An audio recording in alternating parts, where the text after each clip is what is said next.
You can do anything you put your mind to. Never give up on your dreams. Keep smiling no matter what you're going through. If you fall down, just get up. If you can't get up, your friends are there to help you up. Your mama's there, your daddy's there, God's there. Hey, I'm there to help you up. You're there. It's going to be all right. Just keep smiling, man. The greatest version of you is not the I can do anything version of you. The greatest version of you is the disciplined version of you. If you have an idea that you genuinely think is good, don't let some idiot talk you out of it. Bravery is not the absence of fear. Bravery is feeling fear and moving forward anyway. If you've made it through addiction or mental illness, you have something. Because a lot of people don't. If you are still kicking today, battling those demons, you have something, because a lot of people didn't wake up today because they couldn't make it. Dreams without goals are just dreams. Lazy people do a little work and think they should be winning, but winners work as hard as possible and still worry if they're being lazy. Do you ever wake up and you say, I don't want to do it today? I fight against my mind. Yes, sometimes it's happened. We are all human beings. We are not happy every day. It's normal. It's part of us. What do you do to overcome that? I fight against that.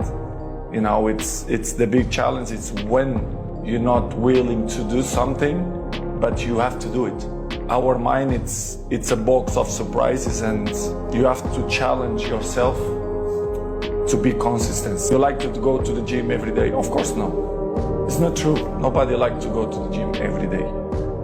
But you have to do it. Probably yes, because your mental strength is coming from that moments, that in a hard moments, you know you should do it. So, and I do it. Okay, let's unpack this. We are starting today's deep dive with a stack of source material that presents an incredibly aggressive, almost philosophical blueprint for success. It's a very intense read. Yeah, this isn't about, incremental improvement. This is a document that's demanding a total life reset, revealing what it calls the 4 unbreakable laws of the 1%. And it's not positioned as motivation or, self-help. It's framed as a declaration of war against mediocrity. The whole thing is built on this single, really provocative premise. Which is? That they lied to you about success. The source claims that ideas like luck and timing are basically myths perpetuated to keep people docile. That opening statement, it just sets the tone immediately, doesn't it? It really does. The source is arguing that believing in luck is just a convenient psychological exit ramp. Exactly. If you believe your life is governed by chance, then you're controllable. And more importantly, you're free from the obligation of extreme effort. Right. So you just say, oh, it wasn't meant to be. Precisely. And this source argues that most people are, they're content to follow a script they did not write. And this leads to a life it harshly describes as small, cramped, and tragically hollow. Wow. Yeah. It claims the vast majority willingly trade their potential for what it calls the illusion of safety. And that results in this kind of slow internal surrender. So that's where our analysis has to be really clear. We are looking at this material impartially. We're not endorsing the often brutally judgmental language. Right. We're just trying to understand the highly specific, rigorous framework it demands.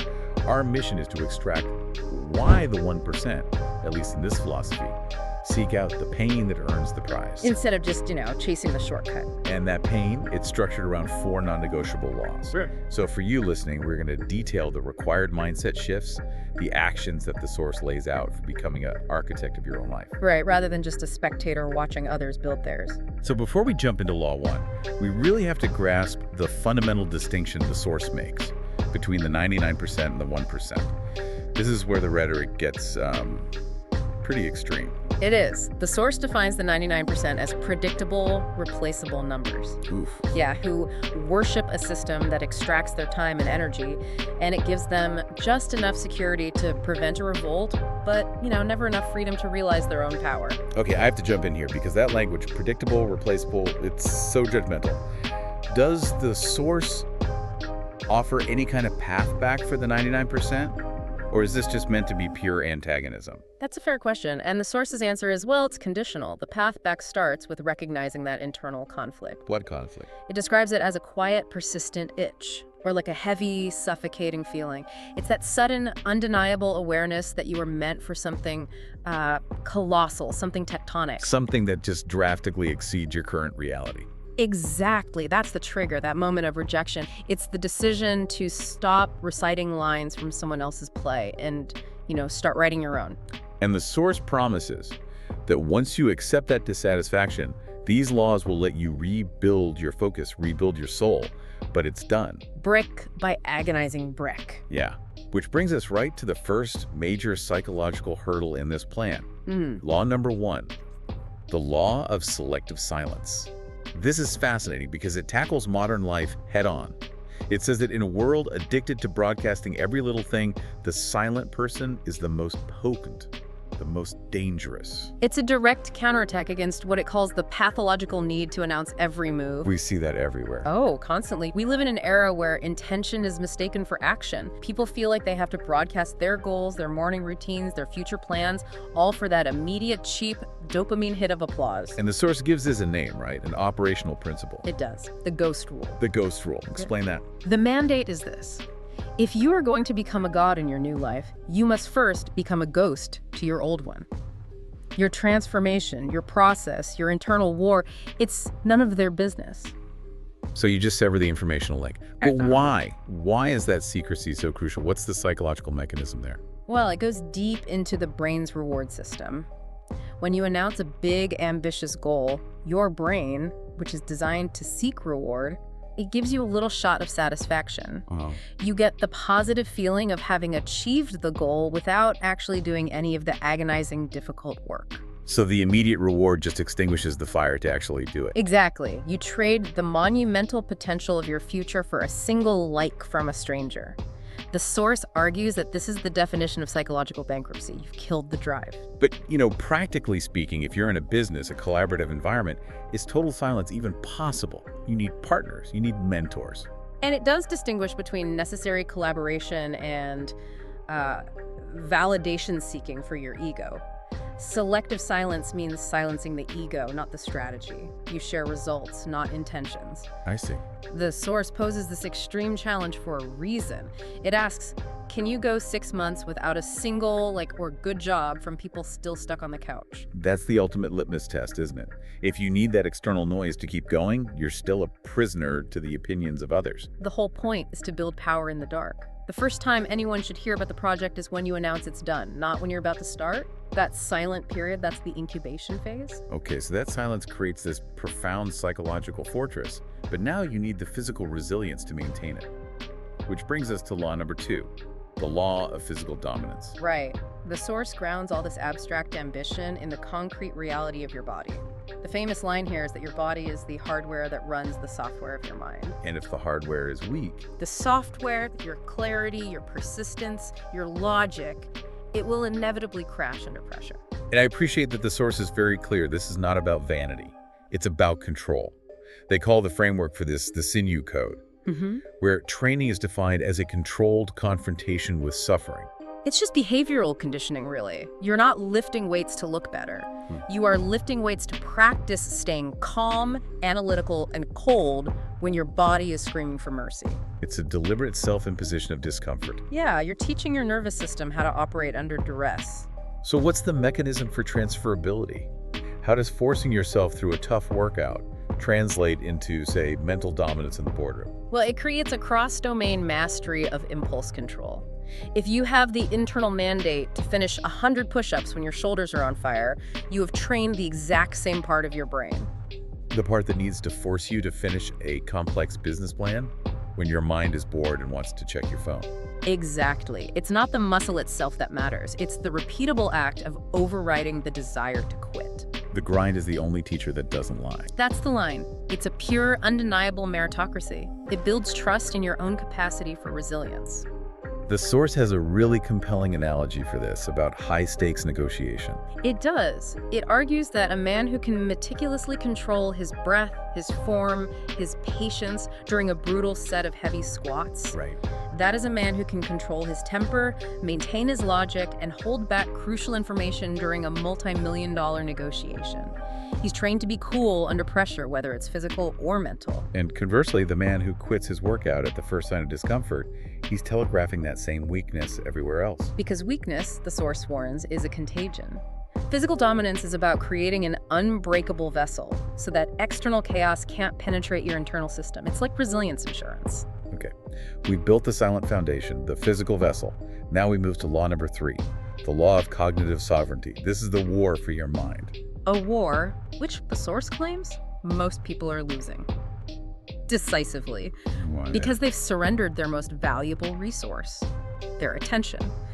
The source calls them attention slaves because they are being systematically farmed for their focus by outside forces. And their own dreams just wither.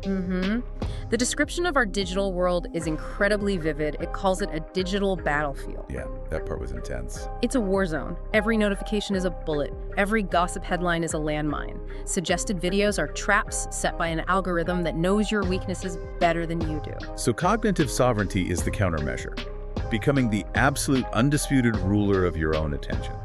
But, I mean, how does anyone actually achieve that? It requires a surgical, unemotional curation of your entire environment. That means deleting every app, every contact, every feed that feeds your ego but starves your soul. If your inputs are trash, your outputs will be trash. It's that simple. So this isn't just about discipline, it's about environment design. You design the container so focus is inevitable. Exactly. It's an act of elimination. You are creating a scarcity of distraction. You cannot build a masterpiece with broken, constantly buzzing tools. And the source provides a wonderfully demanding litmus test for this to see if you've actually achieved sovereignty. The ultimate measure, it claims, is this. Can you sit for 4 consecutive hours and solve a single complex, non-trivial problem? Without checking a screen, without seeking distraction, without letting your mind drift. Yes. 4 hours of deep, singular work. If you can do that, Then the source claims you have transcended the masses. You've become a monk of focus. You've moved from being the consumer, the prey, to the architect, the predator. You've reclaimed the cognitive space you need for original thought. this is the ultimate internal discipline, which flows naturally into the last and maybe the most difficult law. Law number 4, the law of infinite patience. This is where the 99% fail completely. They want success now. They are addicted to the instant feedback loop. And they quit the moment the excitement of the new idea wears off and the reality of the grind kicks in. The 1%, on the other hand, embrace what the source calls the cathedral mindset. Building something that is designed to outlive you. Yes, and accepting that the work is going to be long, unglamorous, and frankly, often boring. And we need to define that boring, unglamorous work. We do. We're talking about the repetitive admin tasks, the meticulous quality control reports, the slow, silent coding.